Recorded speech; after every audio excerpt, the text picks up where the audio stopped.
ربي قني نحمده ونصلي على رسوله عذابك الكريم واحفظني اما بعد بسم اللہ ربي الرحمن الرحیم۔ سورۃ النور کا اختتام ہو چکا ہے۔ آج انشاءاللہ سورۃ النور کا مختصر سا خلاصہ آپ کے سامنے پیش کروں گا۔ سورۃ النور 24 نمبر سورت ہے اور یہ سورت 18ویں پارے میں ہے۔ سورۃ النور کی کل 9 رکوع ہے اور اس میں کل 64 آیات مبارکہ ہیں۔ سورۃ النور کا وجہ تسمیہ کچھ اس طرح ہے۔ نور کا معنی روشنی ہے، چونکہ سورہ مبارک کی آیات کریمہ 35 میں اللہ رب العزت کے نور ہونے کا تذکرہ کیا گیا ہے۔ اسی مناسبت سے اس سورہ مبارکہ کا نام نور رکھا گیا۔ اس سورہ مبارکہ میں ایسے آداب و فضائل اور احکام و قواعد بیان ہوئے ہیں جو اجتماعی زندگی کی راہ کو منور اور روشن کر دیتے ہیں۔ سورہ نور میں زیادہ تر ایسے احکام بیان ہوئے ہیں جو عفت و عصمت سے تعلق رکھتے ہیں۔ اسی لیے حضرت عائشہ صدیقہ رضی اللہ تعالی عنہ نے یہ سورہ مبارک خواتین کو سکھانے کی خاص تاکید فرمائی، اور رسول اللہ صلی اللہ تعالی علیہ وسلم نے بھی ارشاد فرمایا، اپنے مردوں کو سورہ مائدہ اور عورتوں کو سورۃ النور سکھاؤ۔ چنانچہ اس سورہ مبارکہ میں زنا کرنے اور پاک دامن عورتوں پر تہمت لگانے کی سزا، گھروں میں داخل ہونے، بیڈ رومز میں داخل ہونے کے احکام، زیب و زینت اور زیور کے احکام، اجتماعی فوجداری، عائلی اور معاشرتی احکام سمیت ام المؤمنین سیدہ طیبہ طاہرہ حضرت عائشہ صدیقہ رضی اللہ تعالی عنہ پر منافقین کے لگائے گئے الزامات کی تردید اور الزام لگانے والوں کے لیے عذاب عظیم کی وعید اور فتح مکہ کی خوشخبری دی گئی ہے۔ سورہ نور کی پہلی ہی آیات میں یہ بات سمجھا دی گئی کہ یہ احکام محض سفارشات نہیں بلکہ فرض احکام ہے۔ یہ سورت مدنی سورت ہے اور اس کا شان نزول واقع افق ہے۔ یعنی حضرت عائشہ صدیقہ رضی اللہ تعالی عنہ پر جب منافقین نے تہمت لگائی تو اللہ رب العزت نے یہ سورت نازل فرمائی۔ عورتوں کو سورہ نور پڑھانے کا حکم دیا گیا ہے۔ سورہ نور کے احکام نورانی احکام ہیں جن پر عمل درآمد پاکیزہ معاشرے کی بنیاد ہے۔ سورہ نور میں قطعی احکامات ہیں جن کی پیروی لازم ہے۔ زنا کی سزا 100 کوڑے مقرر کی گئی۔ بدکار لوگوں سے نکاح کی ممانعت کر دی گئی۔ جو شخص زنا کا الزام لگائے اور ثبوت میں 4 گواہ نہ پیش کر سکے اس کے لیے حد قذف یعنی 80 کوڑوں کی سزا مقرر کر دی گئی۔ جن لوگوں نے حضرت عائشہ صدیقہ رضی اللہ تعالی عنہ پر الزام لگایا تھا انہیں کوڑے مارے گئے۔ شوہر اگر بیوی پر تہمت لگائے تو اس کے لیے لعان کا قاعدہ مقرر کیا گیا۔ افواہ سازی کا سدباب کیا گیا۔ کسی بھی بات کو بلا تصدیق نہ پھیلانے کے احکام اللہ رب العزت کی طرف سے جاری کر دیے گئے۔ طیب یعنی پاک دامن آدمی، طیب عورت یعنی پاک دامن عورت کے لیے ہے۔ جو لوگ معاشرے میں فحش کو رواج دیتے ہیں ان کو سزا دی جائے۔ ایسے احکامات اللہ رب العزت کی طرف سے جاری کر دیے گئے۔ اس صورت میں معاشرتی ہدایات بھی دی گئی ہے، چنانچہ لوگوں کو ہدایت کہ دوسروں کے گھروں میں اجازت لے کر جائے۔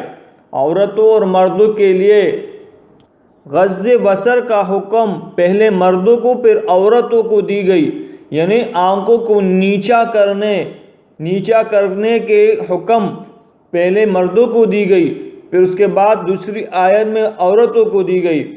عورتوں کے لیے گھر کے اندر ستر کے احکامات جاری کر دیے گئے، عورتوں کو سینہ اور سر ڈھکنے کی ہدایت کر دی گئی، محرم رشتوں کے علاوہ کسی کے سامنے زینت ظاہر نہ کرنے یعنی سچ سنور کر نہ آنے کی ہدایت جاری کر دی گئی، محرم رشتہ داروں کی فہرست کا بیان کر دیا گیا، باہر نکلے تو بناؤ سنگار کو چھپا کر نکلنے کا حکم جاری کر دیا گیا، مومنوں کو مل کر اللہ رب العزت سے توبہ کرنے کا حکم اور احکامات جاری کر دیے گئے تاکہ مومنین فلاح پا سکے، بن بیاہے بیٹے رہنا ناپسندیدہ قرار دیا گیا۔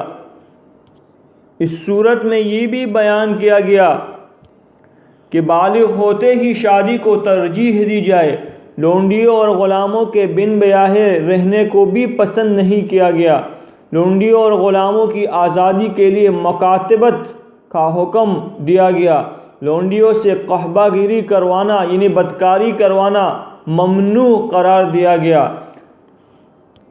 اس صورت میں اللہ رب العزت نے یہ بھی فرما دیا کہ اللہ ہر نور کا منبع ہے، ایمان روشنی ہے اور قرآن ذریعہ ہے، او مومنین اس نور سے فائدہ اٹھانے والے ہیں جن کے دل میں ہر حال میں اللہ کی طرف توجہ رہتی ہے، اس تعلیم کا انکار کرنے والے اس نور سے محروم رہ گئے۔ منافقین کی نشانیاں بھی بیان کی گئی، مومنین کی صفات بھی بیان کی گئی، اللہ جل جلالہ اور رسول اللہ صلی اللہ تعالی علیہ وسلم کی اطاعت گزاری پر کیا کیا انعامات اور نافرمانی سے پرہیز کرنے والوں کے لیے اللہ کی طرف سے جو جو انعامات دیے جائیں گے ان کا تذکرہ کیا گیا۔ چنانچہ فرمایا اطاعت و فرمانبرداری کرنے والوں کو خلافت ملے گی، حکومت الہیہ کی نتیجے میں عدل اور امن قائم ہوگا، خوشحالی آئے گی۔ اس کے بعد معاشرتی احکامات پر بھی زور ڈالا گیا، یعنی اللہ کی طرف سے معاشرتی احکامات بھی جاری کر دیے گئے، بوڑھی عورت کے لیے پردے کی رعایت بھی دی گئی، معذور کے لیے کھانے پینے میں رعایت وغیرہ کے احکامات اللہ کی طرف سے جاری کر دیے گئے۔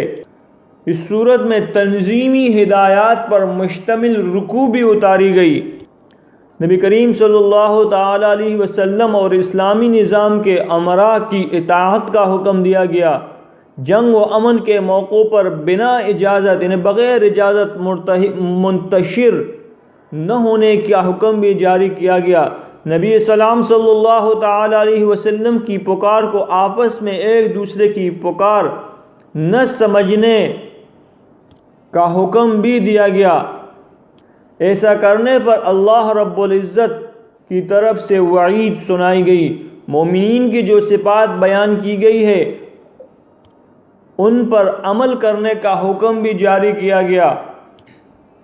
اس سورہ مبارکہ میں پاکیزہ معاشرہ قائم کرنے کی ضروری اصول بیان کیے گئے ہیں اور بھرپور انداز میں قانون سازی کا عمل سر انجام دیا گیا ہے۔ اس صورت کے ساتھ ہی توحید کے موضوع پر بھی دلائل و شواہد پیش کیے گئے ہیں، زناکار مردوں عورتوں کو بے رحم قانون کی شکنجہ میں کسنے کا حکم دیا ہے اور سزا کو مؤثر بنانے کے لیے عوام کے مجمع کے سامنے سزا نافذ کرنے کی تلقین ہے تاکہ زانی کو زیادہ سے زیادہ تکالیف اور ذلت و رسوائی ہو، اور سزا کا مشاہدہ کرنے والوں کے لیے بھی عبرت و معزت کی صورت پیدا ہو۔ غیر شادی شدہ مرد و عورت ارتکاب زنا کی صورت میں 100 کوڑوں کے مستحق قرار دیے گئے ہیں اور زانی اور مشرک کو ایک ہی صف میں کھڑا کیا گیا ہے۔ زنا کے ثبوت کے لیے 4 گواہوں کی شرائط عائد کی گئی ہے اور زنا کی جھوٹی تہمت لگانے پر 80 کوڑوں کی سزا کا اعلان کیا گیا ہے اور مستقبل میں ایسے شخص کو مردود الشہادت قرار دیا گیا ہے۔ میاں بیوی میں اگر اعتماد کا فقدان ہو جائے اور شوہر کو بیوی پر زناکاری کے حوالے سے اعتراض ہو مگر اس کے پاس گواہ موجود نہ ہو اور بیوی اعتراف نہ کرتی ہو تو اسے بے اعتمادی کی حالت میں خاندانی زندگی مشکلات کا شکار ہو جائے گی، اس لیے ایسی شادی کو ختم کرنے کے لیے لعان کے نام سے قانون وضع کیا گیا ہے، جس کا طریقہ یہ ہے کہ شوہر عدالت کے اندر اپنے الزام کو حلفیہ طور پر 4 مرتبہ دہرائے اور اپنی صداقت کا اعتراف کرے، اور 5ویں مرتبہ یوں کہیں کہ میرے جھوٹا ہونے کی صورت پر مجھ پر اللہ کی لعنت ہو، جبکہ بیوی 4 مرتبہ حلفیہ طور پر شوہر کی تردید کرتے ہوئے اسے جھوٹا قرار دے، اور 5ویں مرتبہ یہ کہے کہ اگر شوہر اپنی بات میں سچا ہے تو مجھ پر اللہ رب العزت کا غضب نازل ہو۔ اس کے بعد عدالت ان میں علیحدگی کا فیصلہ کر دے اور آئندہ انہیں میاں بیوی کی حیثیت سے رہنے کے حق سے محروم کر دے۔ اس کے بعد واقعہ افک حضرت عائشہ صدیقہ رضی اللہ تعالی عنہ کی پاک دامنی اور اس کے متعلق احکام کا بیان ہے۔ جہاد کے ایک سفر میں حضرت عائشہ صدیقہ رضی اللہ تعالیٰ عنہ حضور علیہ السلام کے ہمراہ تھی۔ ایک جگہ پڑاؤ کے موقع پر وہ قضاء حاجت کے لیے گئی ہوئی تھی کہ لشکر کو روانگی کا حکم دے دیا گیا اور وہ لشکر سے پیچھے رہ گئی۔ پیچھے رہ جانے والے سامان کی دیکھ بھال کے لیے مقرر شخص صفوان بن معطل بعد میں حضرت عائشہ صدیقہ رضی اللہ تعالی عنہا کو لے کر مدینہ منورہ پہنچے۔ منافقین نے یہودیوں کے ساتھ مل کر افواہوں اور جھوٹے الزامات کا ایک طوفان کھڑا کر دیا۔ اللہ تعالیٰ نے حضرت عائشہ صدیقہ رضی اللہ تعالیٰ عنہ کی پاک بازی اور برات کا اعلان کیا اور ایسی صورتحال کے لیے رہنما اصول بیان فرمائے۔ قرآن کریم نے فرمایا کہ زنا کے الزام کی صورت میں اگر 4 گواہ پیش نہ کیے جا سکے تو الزام لگانے والے کو جھوٹا شمار کر کے حد قذف 80 کوڑوں کا مستحق قرار دے کر کوڑوں کی سرعام سزا جاری کی جائے، تاکہ آئندہ کے لیے ایسی افواہوں اور الزامات کے پھیلانے والوں کی حوصلہ شکنی ہو اور دوسروں کی کردار کشی کی ناجائز حرکتوں کا سدباب ہو سکے۔ دوسروں پر الزام لگانے کو معمولی نہ سمجھا جائے، اس سے معاشرہ میں بے حیائی کا حجاب اٹھتا ہے اور اسلامی معاشرہ میں بے حیائی کا حجاب اٹھتا ہے اور اسلامی معاشرے کے ایک معزز شخص کی عزت کی پامالی اور کردار کشی ہوتی ہے۔ لہٰذا اگر بلا ثبوت ایسا کوئی الزام سامنے آئے تو یہ سوچ لو کہ ایسی کوئی بات اگر تمہارے بارے میں کہی جائے تو تمہارا رویہ کیا ہوگا، اور اس جھوٹے الزام کو اپنے بارے میں تم کس حد تک تسلیم کرو گے۔ اگر اپنے بارے میں تسلیم نہیں کرتے تو دوسرے کے بارے میں اس طرح تسلیم کر لینے کا کیا جواز ہے؟ تمہیں تو اس قسم کی باتوں کا تذکرہ بھی زبان پر لانے سے گریز کرنا چاہیے۔ فحاشی اور عریانی کی باتیں پھیلانے والوں کے لیے دنیا میں کوڑوں کی شکل میں، آخرت میں جہنم کی آگ کی شکل میں دردناک عذاب ہے۔ اس واقعے میں حضرت ابوبکر صدیق رضی اللہ تعالیٰ عنہ کی زیر کفالت ان کا ایک رشتہ دار مصطح بن اثاثہ بھی ملوث تھا۔ جب ان کی صاحبزادی ام المؤمنین حضرت عائشہ صدیقہ رضی اللہ تعالیٰ عنہ کی برات کے لیے آیات قرآنیہ نازل ہو گئی تو صدیق اکبر رضی اللہ تعالیٰ عنہ نے ان کی کفالت سے دستکشی اختیار کر لی۔ اس پر اللہ رب العزت نے فرمایا کہ مالی وسعت رکھنے والوں کو زیب نہیں دیتا کہ ذاتی وجوہات کی بنیاد پر کسی کی روزی کو بند کرنے کی کوشش کرے۔ عفو درگزر سے کام لینا چاہیے۔ کیا تم نہیں چاہتے کہ اللہ بھی تم سے عفو درگزر کا معاملہ فرمائے؟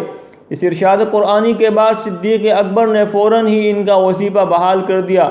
اس کے بعد قرآن کریم نے بتایا کہ بے حیا اور بدکار مرد و عورت باہمی طور پر ایک دوسرے کے لیے ہیں، جبکہ پاکیزہ اور صالح مرد و عورت باہمی طور پر ایک دوسرے کے لیے ہیں۔ لہذا عائشہ صدیقہ رضی اللہ تعالیٰ عنہ جب حضور نبی کریم صلی اللہ تعالیٰ علیہ وسلم جیسے پاکیزہ اور نیک لوگوں کے سردار کی بیوی ہے تو ان کی پاک بازی میں کوئی شک نہیں ہونا چاہیے۔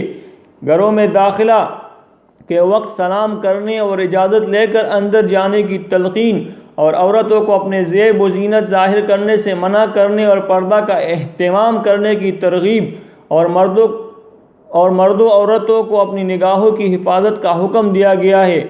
عفت و عصمت کی حفاظت کے لیے نکاح کی ترغیب دی گئی ہے۔ پھر آسمان و زمین کی نشانیوں میں غور کر کے اللہ کی قدرت کا اعتراف کرنے کی طرف متوجہ کیا گیا۔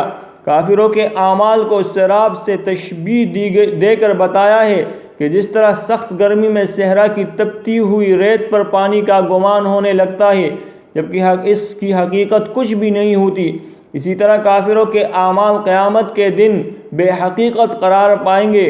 پھر اللہ رب العزت نے ایمان اور اعمال صالحہ کرنے والوں کو زمین میں اقتدار دینے کا وعدہ کیا ہے۔ ایسے مخصوص اوقات جن میں گھروں کے اندر زوجین عام طور پر شب خوابی کے لباس میں ہوتے ہیں، ایسے وقت میں گھروں کے افراد کو بھی بغیر اجازت کے کمرے میں جانے کی ممانعت کی گئی ہے۔ گھر کی استعمال کی اشیاء اور کھانے پینے کی چیزیں دوسروں کی اجازت کے بغیر استعمال کرنے کے لیے ضابطہ بیان کر دیا کہ معذور حاجت مند ہو یا قریبی رشتہ دار اور تعلق ہو جس کے پیش نظر اس بات کا یقین ہو کہ مالک برا نہیں منائے گا، تو اس کی چیز کو بلا اجازت استعمال کی اجازت دی گئی ہے۔ یہ مختصر سا خلاصہ آپ کے سامنے سورہ نور کا میں نے رکھ دیا ہے۔ اللہ رب العزت سے دعا ہے کہ جس طرح اللہ تعالیٰ نے اس سورہ نور کی سب سے پہلی آیت میں ہی یہ اعلان فرما دیا کہ اس سورت کی تمام احکامات کو فرض کر دیا گیا ہے، اللہ رب العزت سے یہی دعا ہے کہ اللہ تعالیٰ ہمیں ان فرض احکامات پر پورا عمل کرنے کی توفیق عطا فرمائے، اور جن باتوں سے اللہ رب العزت نے منع کیا اور جن باتوں سے اللہ رب العزت نے ممانعت کا اعلان کیا ہے، اللہ رب العزت ان باتوں سے ہمیں بچائے۔ تقبل اللہ منی۔